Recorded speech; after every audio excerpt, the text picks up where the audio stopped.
afternoon, everybody. Thanks so much for coming here today. I think it's a very important announcement we're making here. You know, in city government, our work ranges from the immediate to the long term. And when you think about the immediate work we do, it's the really pedestrian day-to-day things. You know, we pick up trash, we respond to a homicide, very important work. Then we have long-term work, you know, things about building a network of trauma-informed care, reimagining public safety. And then from time to time, we get to make a moral statement. And today, this afternoon, that is one of those times. The Metro Council and community debate around this reparations resolution was very interesting to watch because I think it encapsulated all of America just right here in our city. I hope that there is unanimous agreement around the horrors of enslaved people that came to America, were forced to come to America, and that the early wealth and mid-wealth of our country was built literally on the backs of those enslaved people. That is history, and we can't control that history. We can be ashamed of the history, but the last thing we should do is deny the history. And for far too long that's happened in this country, and primarily by people that have the skin color that I have. This resolution addresses a lot of those issues. This resolution is merely, importantly, but merely a statement of support for an existing congressional resolution, H.R. 40, and its companion bill, S. 40, that says that we should study the impact of enslaving people, primarily from Africa, again, that were forced through the Middle Passage to come to this country, to see what we should do about that. And there's certainly plenty of precedent in other countries that have done that, whether it's Canada with their indigenous people, here in this country with Jewish people, Japanese people, our indigenous people. So this is not an outlandish idea. It's just something that is long overdue in being discussed. Surely there can be agreement that grievous injustice has occurred, and that a moral society, a just society, a conscious society should discuss that and see what we can do to remedy those wrongs. The many racial gaps that we have in America today have their roots from this injustice. And these gaps cause us challenges time and time again in America.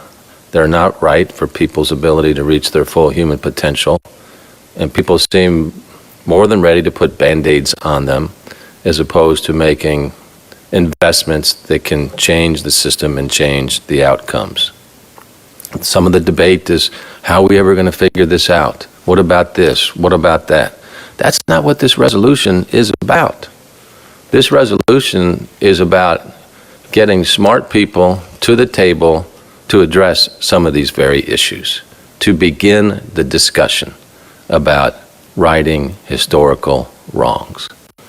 And I just believe that any thinking people that understand the history of our country would say, that's a really good idea. And it's really long overdue. And it's hurt our country from the first ship of enslaved people that came here in 1619 to today in 2021. So I'm really proud of the council for passing this resolution. The 13th Amendment abolished slavery, but it did not eradicate systemic racism in the institutional structures that perpetuate it in our city, in our country. And so we've got to address this, and we've got to take a look at it. So today, with the signing of the resolution, our city, and ratifying what the council led and signed, was not unanimous though. Today, Louisville is making a decisive statement away from what we own about this. Just blocks from here, slave trading blocks were up. We're on the Mason-Dixon line here. We had a very tortured past with slavery and the Civil War. So we own a lot of this as well in our city. We're not saying with this resolution that here's our plan and here's how we're going to pay for it. We're just merely saying this is a long overdue discussion that needs to be passed in Congress so a federal body can get to work on this. So our city resolution supports the congressional proposal known as H.R. 40, and as I said, its companion bill, S-40, to form a national commission to determine how slavery and discrimination have affected African Americans, is how they stated in the bill, to recommend appropriate remedies, including reparations. I, as you can tell, am in strong support of this. In fact, the first action I took as the president of the United States Conference of Mayors a little bit over a year ago was to lead and support a resolution to support H.R. 40, and it passed with almost unanimous support from the mayors of America. They knew, and we know, that we cannot measure our attempts just to do better with the past. I mean, you hear often, it's so much better now than what it used to be. That's an inadequate measuring stick. Whether it's the racial justice protest of last year or just plain common sense, we should not be measuring ourselves on just doing a little better. There needs to be breakthrough innovation in this effort so that we can move forward together as a country. It'll be better for everybody here in America. So this resolution would help that with our country and be followed, I'm sure, with great interest and have great debate amongst Americans, which would, I hope, help the soul of our country. So this signing today, I hope, puts Louisville squarely on the record of racial reconciliation and justice. It's long overdue for our country, so this is our contribution here in Louisville toward this great national debate that needs to be resolved. With that, I'd like to introduce Michael Meeks. Michael is our city's interim chief of equity, who's going to share a few thoughts with us. Michael?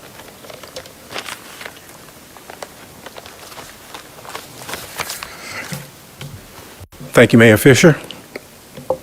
In the words of President Biden, this is a really big deal.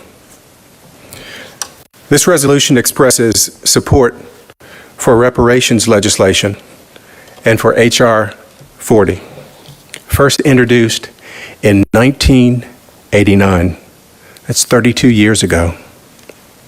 H.R. 40 would create a commission to study the effects of slavery and discriminatory policies on African Americans and recommend appropriate remedies, including reparations. But it's not only about Black American descendants of slaves, it's about America. It's about America and Americans setting out to deliberately right an historic wrong that's so horrid, it's been called America's first sin. I urge you to read the resolution and then reread it, because this resolution is an example of exactly what local jurisdictions across the United States should be doing to address this pressing national issue. The Office of Equity stands ready to provide leadership and assistance in this endeavor. Most of us, true patriotic Americans, are striving for a more perfect union that includes all races, religions, genders, ethnicities, and everyone. This message today is not only to Black American descendants of slaves, but to every American. I'm proud today to be a part of an administration that recognizes these facts and supports H.R. 40. I'm proud of the Metro Council for taking such bold and decisive action, and I'm proud to be a Louisvillian. Thank you. Thank you, Michael. As he said, we agree, it's way beyond time for the commission, for cities and cities reckoning with unforgivable centuries of violence, trauma, bias, and the worst sorts of oppression that make up systemic racism. When I get into conversations with this about white folks, I just don't understand that. I try to group. Say, imagine if it was your forebears that were bought and sold. Imagine if that was your wife that was ripped from your arms and sent down the river, raped along the way. And would you be cool with that? Are you okay with that? Usually I don't get much of a response. But that's what this is about. So for folks to try to whitewash this over or put some kind of conspiracy theory around this is some injustice or misleading, or white people trying to make other white people feeling bad about themselves. That's not what this is. This is about standing up to the truth and understanding that it's well beyond time for all Americans to understand that the roots of America's prosperity today are directly tied to the institutions of slavery, Jim Crow laws, redlining, and restrictive racial covenants, which created the nation's extreme wealth gap that we have today. So this resolution is a show of support. Hopefully Congress can move on it. It's been tied up in Congress for years by our friends on the other side of the aisle, the Republicans, but hopefully they can see there's some truth and justice in this as well. So now I'd like to welcome Councilman Ja'Cory Arthur to the podium.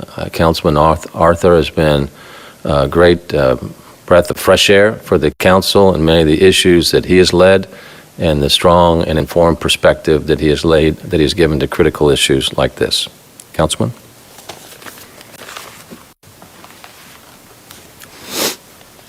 Peace. I'd like to make 3 quick points before we sign this resolution. One being that this is the local model that I strongly urge all other municipalities to follow. We've seen reparations efforts in cities fail miserably because people simply do not understand that the federal government is the only institution that can pay this debt. In fact, my favorite estimate in terms of what we're talking about when we think about reparations is from a professor in California who added up all of the slaves, all of the wages, and all of the interest over these years and estimated 19 to 20 trillion solely based on those factors, excluding segregation, Jim Crow, excluding ongoing discrimination, just solely based on slave wages and interest, 19 to 20 trillion. When you do the math in the city of Louisville, that is tens of billions of dollars that will come to this community for the descendants alone. Our city budget is our entire city budget is barely $1 billion. So if you are advocating for local reparations efforts, you're advocating for chump change, and you're not advocating for the full debt that is owed to you and your ancestors. In fact, if you added up all of the city budgets and the state budgets across the entire country, we're talking less than $4 trillion. Compare that to the 19 to 20 trillion that should be paid over time to the descendants. The second point that I'd like to make is that, as you heard, this is long overdue. And not only is it overdue, we have been skipped, we have been stepped on, we've been stepped around. If you read the resolution, you'll see a few examples of reparative justice, of reparations that have been provided to groups, specific groups such as Japanese Americans, Native Americans, even Jewish Americans who never suffered the atrocity of the Holocaust on American soil, and slave owners received reparations. But for some reason, over the course of hundreds of years, we have never received what is owed to us, the debt that is owed to us. This resolution is saying that we, without a doubt, support that this repair must be made. And then the last point I'd like to make is that this is the solution. We often sit around and talk about and act like we have no idea why the so-called 9th Street divide exists, why the West End or any historically black community is in the condition that it is in, why we have violence within our communities, and I'm talking structural violence. We oftentimes wonder what the solution is. We are a wealthless group across this country, in a country that we were forced to build and never paid for. The only solution is wealth. Wealth was stolen, wealth must be returned. And until we do that, through the federal government, through a reparations package, the wealth gap across this country won't close, the wealth gap across this state won't close, and the wealth gap in the city of Louisville definitely won't close. So this is the model, this is long overdue, and this is the only solution to the race problem in the United States of America. Let's sign this thing.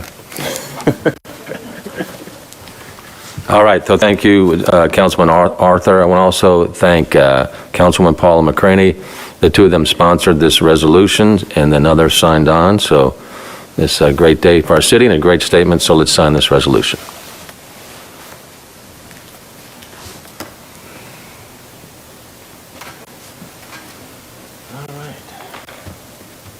Okay, so the title of this is a resolution relating to the support of federal reparations legislation and the purpose of House Resolution 40 of the 117th Congress. And as Michael Meek said, our Chief Equity Officer, this just didn't come up in Congress last week. It's been lingering for decades. So we're happy to sign our city support on this here today. All right, it's official.